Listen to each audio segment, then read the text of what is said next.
ಎಲ್ಲರಿಗೂ ನಮಸ್ಕಾರ. ಫೈನಲಿ ಶಾಲಾ ಶಿಕ್ಷಣ ಮತ್ತು ಸಾಕ್ಷರತೆ ಇಲಾಖೆಯಿಂದ ಒಂದು ಅಫಿಷಿಯಲ್ ನೋಟಿಫಿಕೇಷನ್ ಬಿಡುಗಡೆ ಆಗಿದೆ. ಸಾಕಷ್ಟು ಜನ ಕೇಳ್ತಾನೆ ಇದ್ದರು, ಸರ್ 2026 ಮತ್ತು 27ನೇ ಸಾಲಿಗೆ ಯಾವಾಗ ಅತಿಥಿ ಶಿಕ್ಷಕರ ನೇಮಕಾತಿಗೆ ಸಂಬಂಧಪಟ್ಟ ಹಾಗೆ ಒಂದು ಅಫಿಷಿಯಲ್ ಕಾಪಿ ಬಿಡುಗಡೆ ಆಗುತ್ತೆ ಅಂತ. ಸೊ ಫೈನಲಿ ಬಿಡುಗಡೆ ಆಗಿದೆ ಆ್ಯಂಡ್ ಇವತ್ತೇ ಬಿಡುಗಡೆ ಆಗಿರುವಂಥದ್ದು. ಎಲ್ಲವನ್ನು ಹೇಳ್ತೀನಿ ನಾನು.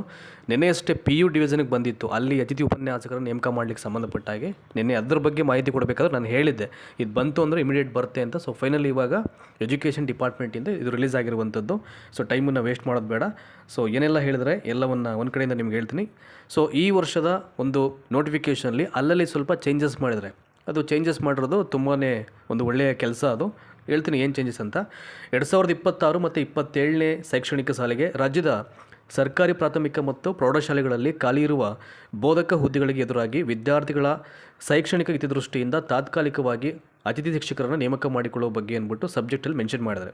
ಸೊ ಈಗ ಈ ಸಬ್ಜೆಕ್ಟ್ಗೆ ಪೂರಕವಾದಂಥ ಎಲ್ಲ ವಿಷಯಗಳು ಇಲ್ಲಿ ಪ್ರಸ್ತಾವನೆಯಲ್ಲಿದೆ. ಪ್ರಸ್ತಾವನೆ ನಂತರದಲ್ಲಿ ನೆಕ್ಸ್ಟ್ ಆದೇಶದಲ್ಲಿ ಏನು ಹೇಳಿದ್ದಾರೆ ಅಂತ ಅದನ್ನು ನಿಮಗೆ ಕ್ವಿಕ್ಕಾಗಿ ಎಲ್ಲವನ್ನು ಮುಗಿಸ್ಬಿಡ್ತೀನಿ ನಾನು. ನೋಡಿ ಏನು ಹೇಳಿದೆ ಪ್ರಸ್ತಾವನೆಯಲ್ಲಿ.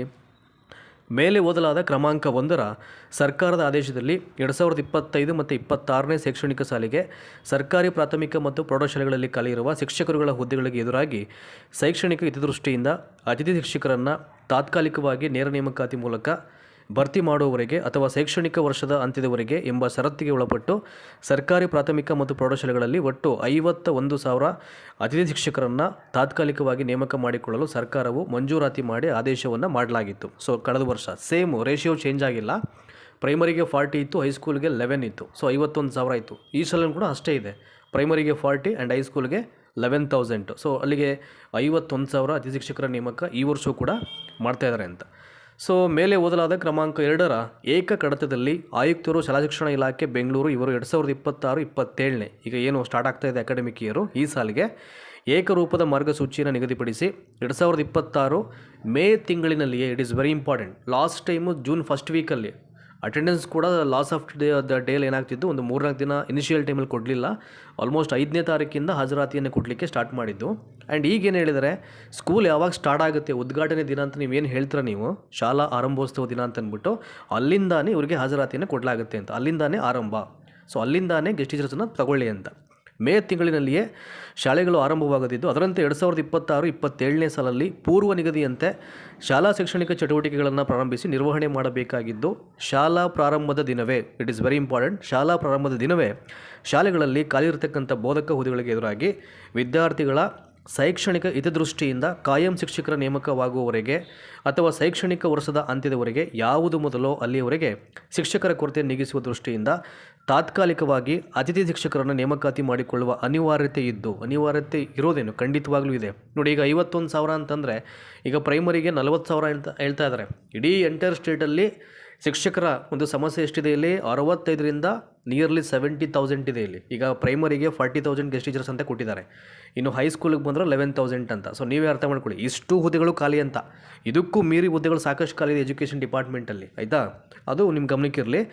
ಸರ್ಕಾರಿ ಪ್ರಾಥಮಿಕ ಮತ್ತು ಪ್ರೌಢಶಾಲೆಗಳನ್ನು ಆರಂಭಿಸಿ ಶೈಕ್ಷಣಿಕ ಚಟುವಟಿಕೆ ನಿರ್ವಹಣೆ ಮಾಡಬೇಕಾಗಿರುತ್ತದೆ ಎಂದು ವರದಿ ಮಾಡುತ್ತಾ ರಾಜ್ಯ ಸರ್ಕಾರಿ ಮತ್ತು ಪ್ರಾಥಮಿಕ ಮತ್ತು ಪ್ರೌಢಶಾಲೆಗಳಲ್ಲಿ ಖಾಲಿ ಇರತಕ್ಕಂಥ ಬೋಧಕ ಹುದ್ದೆಗಳಿಗೆ ಎದುರಾಗಿ ಶೈಕ್ಷಣಿಕ ವರ್ಷದ ಆರಂಭದಲ್ಲೇ, ಇದು ಭಾಳ ಪ್ರಮುಖವಾದಂಥ ಪಾಯಿಂಟ್ ಇದು, ಅದಕ್ಕೆ ನಾನು ಸ್ವಲ್ಪ ಸುತ್ತೋಲೆಯಲ್ಲಿ ಚೇಂಜಸ್ ಇದೆ ಅಂತ ಹೇಳಿದ್ದು. ನೋಡಿ, ಇಲ್ಲಿದೆಯಲ್ಲ, ಇಲ್ಲಿ ಶೈಕ್ಷಣಿಕ ವರ್ಷದ ಆರಂಭದಲ್ಲೇ ಅತಿಥಿ ಶಿಕ್ಷಕರನ್ನು ಶಾಲೆಗಳಿಗೆ ಲಭ್ಯಪಡಿಸಿದ್ದಲ್ಲಿ ವಿದ್ಯಾರ್ಥಿಗಳ ಬೋಧನಾ ಪ್ರಕ್ರಿಯೆಗೆ ಅನುಕೂಲವಾಗುತ್ತದೆಂಬ ಅಂಶದೊಂದಿಗೆ 2025-26ನೇ ಶೈಕ್ಷಣಿಕ ಸಾಲಲ್ಲಿ ನೇಮಕ ಮಾಡಿದಂತೆಯೇ ಆ್ಯಂಡ್ ಈ ವರ್ಷವೂ ಹಾಗೆ ಮಾಡಿ ಅಂತ.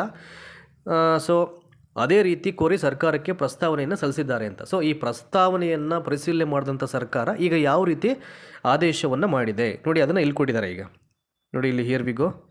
ನೋಡಿ, ಇಲ್ಲಿದೆಯಲ್ಲ, ಇಲ್ಲಿ ಇದೊಂದು ಸ್ಟೇಟ್ಮೆಂಟ್ ಓದ್ಕೊಳ್ಳಿ. ಇಲ್ಲಿ ಇದನ್ನು ಹೇಳ್ಬಿಡ್ತೀನಿ ನಿಮಗೆ. ಸರ್ಕಾರಿ ಪ್ರೌಢಶಾಲೆಗಳಲ್ಲಿ ಖಾಲಿ ಇರುವ ಬೋಧಕ ಹುದ್ದೆಗಳಿಗೆ ಎದುರಾಗಿ, ಅದನ್ನು ಇನ್ನೊಂದು ಸೇರಿಸ್ಕೋಬೇಕು ಟೈಟ್ಲು. ಅದು ನೋಡಿ, ಇಲ್ಲಿಂದ ಕಮೆಂಟ್ಸ್ ಆಗುತ್ತೆ. ಸರ್ಕಾರಿ ಪ್ರೌಢಶಾಲೆ ಮತ್ತು ಪ್ರಾಥಮಿಕ ಶಾಲೆ ಅಂತ ಎರಡೂ ಸೇರಿಸ್ಕೋಬೇಕಲ್ಲಿ. ಸೊ ಶೈಕ್ಷಣಿಕ ಸಾಲಿಗೆ 2026-27ನೇ ಶೈಕ್ಷಣಿಕ ಸಾಲಿಗೆ ಅತಿಥಿ ಶಿಕ್ಷಕರನ್ನು ತಾತ್ಕಾಲಿಕವಾಗಿ ನೇಮಕ ಮಾಡಿಕೊಳ್ಳಲು ನಿರ್ಧರಿಸಲಾಯಿತು, ಡಿಸೈಡ್ ಆಗಿದೆ. ಸೊ ಇದು ಮೇನ್ ಆರ್ಡ್ರ್. ನೋಡಿ, ಇಲ್ಲಿದೆಯಲ್ಲ ಸರ್ಕಾರಿ ಆದೇಶ ಸಂಖ್ಯೆ ಅಂತ, ಇಟ್ ಈಸ್ ವೆರಿ ಇಂಪಾರ್ಟೆಂಟ್. ನೋಡಿ, ನಾವು ಇದನ್ನು ಅಫಿಷಿಯಲ್ ನೋಟಿಫಿಕೇಷನ್ ಅಂತ ಹೇಳೋದು. ಪ್ರತಿಯೊಂದು ಗೌರ್ನಮೆಂಟ್ ಅಫಿಷಿಯಲ್ ನೋಟಿಫಿಕೇಷನ್ಗೆ ಒಂದು ನಂಬರ್ ಅಂತ ಬರುತ್ತೆ, that is EP 160 SCS 2026.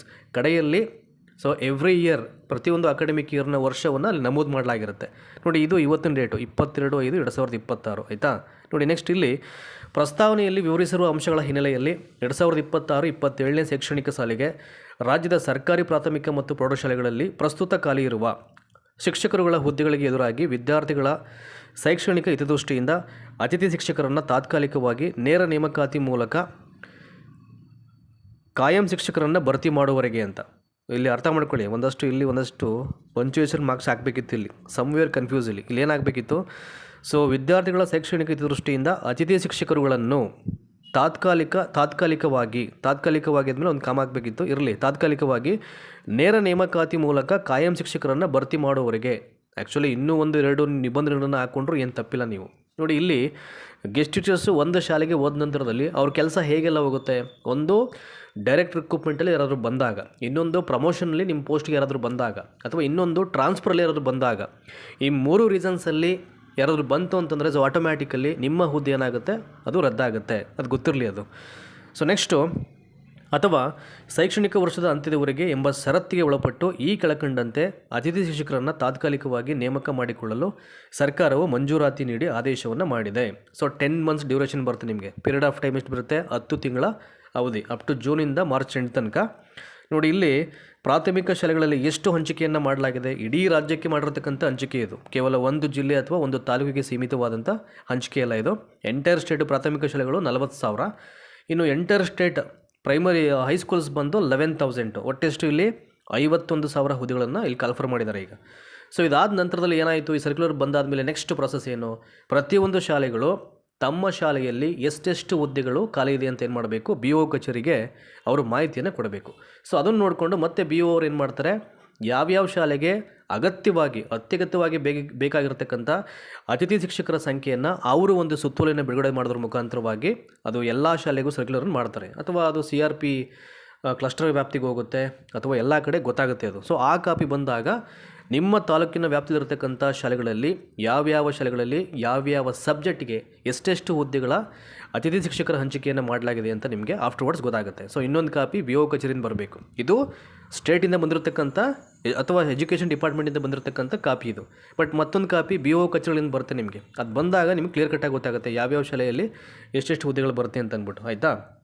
Next ಮುಂದುವರೆದು ಲಾಸ್ಟ್ ಪ್ಯಾರಾಗ್ರಾಫಲ್ಲಿ 2026-27ನೇ ಶೈಕ್ಷಣಿಕ ಸಾಲಿಗೆ ನೇಮಕಾತಿ ಮಾಡಿಕೊಳ್ಳಲಾಗುವ ಒಟ್ಟು 51,000 ಅತಿಥಿ ಶಿಕ್ಷಕರ ಗೌರವಧನ ಪಾವತಿಗಾಗಿ ಅವಶ್ಯವಿರುವ ಅನುದಾನದ ವಿವರ ಹಾಗೂ ಅತಿಥಿ ಶಿಕ್ಷಕರು ಜಿಲ್ಲಾ ತಾಲೂಕುವಾರು ವಿವರಗಳೊಂದಿಗೆ ಪ್ರಸ್ತಾವನೆಯನ್ನು ಸರ್ಕಾರಕ್ಕೆ ಸಲ್ಲಿಸುವಂತೆ ಸೂಚಿಸಿದೆ.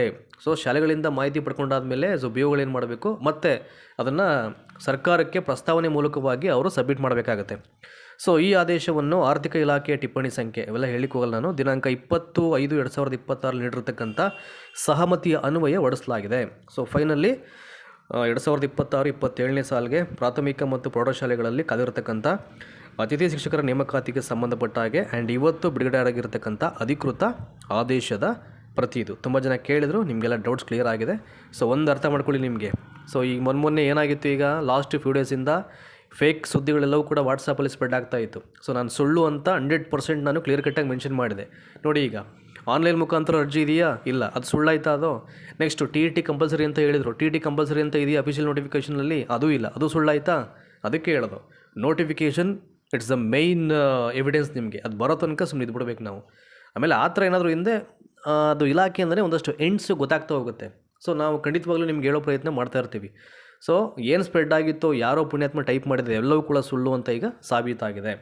ಸೊ ಎಲ್ರಿಗೂ ಒಳ್ಳೆಯದಾಗಲಿ. ಯಾರಿಗೆ ಅವಶ್ಯಕತೆ ಇದೆಯೋ ಹೋಗಿ ವರ್ಕ್ ಮಾಡಲಿಕ್ಕೆ ಪ್ರಯತ್ನ ಮಾಡಿ. And at the same time ದಯಮಾಡಿ ಇದಕ್ಕೆ ಈ ಹುದ್ದೆಗೆ ಸ್ಟಿಕನ್ ಆಗಬೇಡಿ. ಇನ್ ಕೇಸ್ ಎಕ್ಸಾಮ್ ಏನಾದ್ರು ಕಾಲ್ಫರ್ ಆಯಿತು ಅಂತಂದರೆ ಸೊ ವಿತಿನ್ ಫ್ಯೂ ಡೇಸಲ್ಲಿ ನಿಮ್ಮ ಎಲ್ಲ ಗಮನ ಆ ಕಡೆ ಇರಲಿ. ಒಂದು ಒಳ್ಳೆ ಟೈಮ್ ಟೇಬಲ್ ಹಾಕೊಳ್ಳಿ, ಎವ್ರಿ ಡೇ ಒಂದು ಟೈಮ್ ಟೇಬಲ್ ಹಾಕ್ಕೊಂಡು CETಗೆ ನಿಮ್ಮ ಸಿದ್ಧತೆಯನ್ನು ಮಾಡಲಿಕ್ಕೆ ಪ್ರಯತ್ನ ಮಾಡಿ. ಪ್ರಾಮಾಣಿಕ ಪ್ರಯತ್ನ ಮಾಡಿ, ಬರೀ ಪ್ರಯತ್ನ ಅಲ್ಲ, ಆಯಿತಾ. ಸೊ ಇದೆಲ್ಲ ಹೇಳ್ತಾ ಎಲ್ರಿಗೂ ಒಳ್ಳೆಯದಾಗಲಿ. Thank you so much.